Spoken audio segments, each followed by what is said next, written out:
आज स्वामी विवेकानंद की जयंती है, जिनकी स्मृति के आज के ही दिन राष्ट्रीय युवा दिवस मनाया जाता है। हमारे देश भारत में 1985 से 12 जनवरी को हर वर्ष राष्ट्रीय युवा दिवस मनाया जा रहा है। युवा दिवस मनाने भारत में 37 वर्ष बाद भी जब नौजवान रोजगार पाने के लिए भटकता दिखे और सरकारें अपनी जिम्मेदारियों पर खरी उतरती नजर न आए, तब युवा दिवस के ही दिन देश के बेटे बेटियों के लिए दस्तक देना बहुत जरूरी है। प्राथमिकताओं में सरकार की क्या वो युवा है जिसके नाम पर आज स्वामी विवेकानंद की जयंती के दिन हर नेता दम भरते हैं।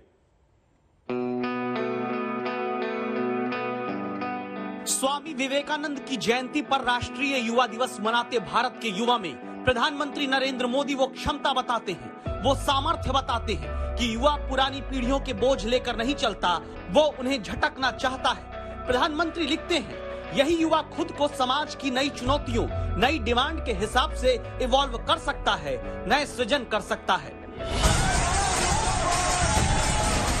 लेकिन चुनावी राज्य उत्तर प्रदेश में यही युवा अचानक आधी रात में थाली पीटते निकलते हैं। बेरोजगारी की चुनौतियों के खिलाफ रोजगार की नई डिमांड के हिसाब से सिस्टम को इवॉल्व करने की मांग को लेकर।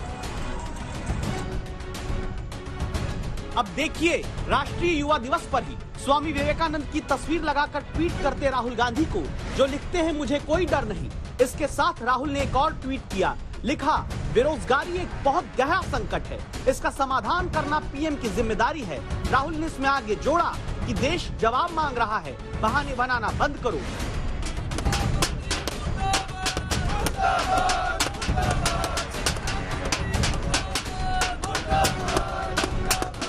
राहुल गांधी काश ऐसा ही जवाब राजस्थान में अपनी कांग्रेस सरकार से भी मांग पाते, जहां युवा जरूरत के मुताबिक भर्तियों पर सन्नाटा खींची सरकार के कान खोलने के लिए लगातार आंदोलन करके आवाज उठा रहे हैं।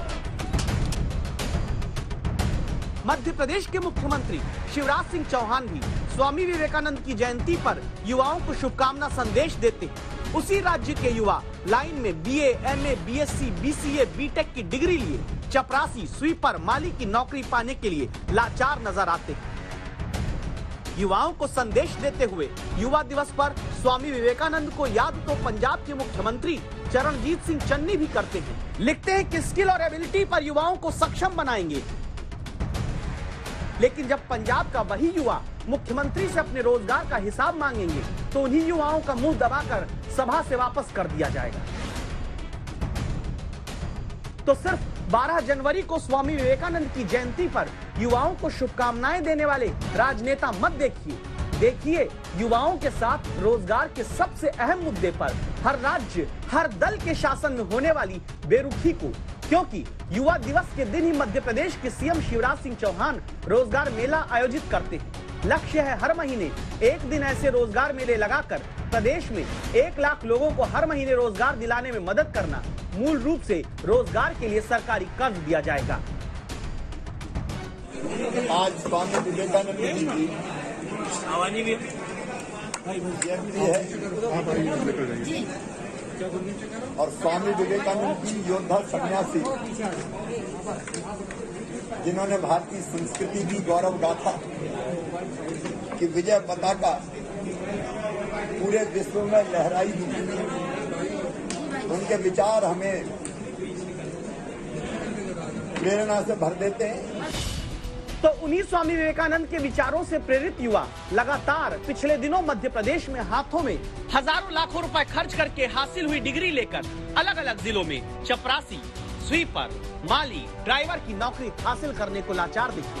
मैं बीए से ग्रेजुएशन हूँ और मैंने जलवाहा की पोस्ट के लिए डाला था। मेरा ग्रेजुएशन कंप्लीट है और मैं भ्रत चौकीदार प्यून के पद के लिए मैं आया था। मेरा एजुकेशन है बीएससी रनिंग चल रहा है और मैं चपरासी के पद के लिए आया हूँ। मेरा बीए कंप्लीट है, बीएससी कंप्लीट है, स्टेनोग्राफी कंप्लीट है, एमबीए रनिंग चल रहा है और मैं एक चपरासी के पद के लिए यहाँ इंटरव्यू देने आया हूँ।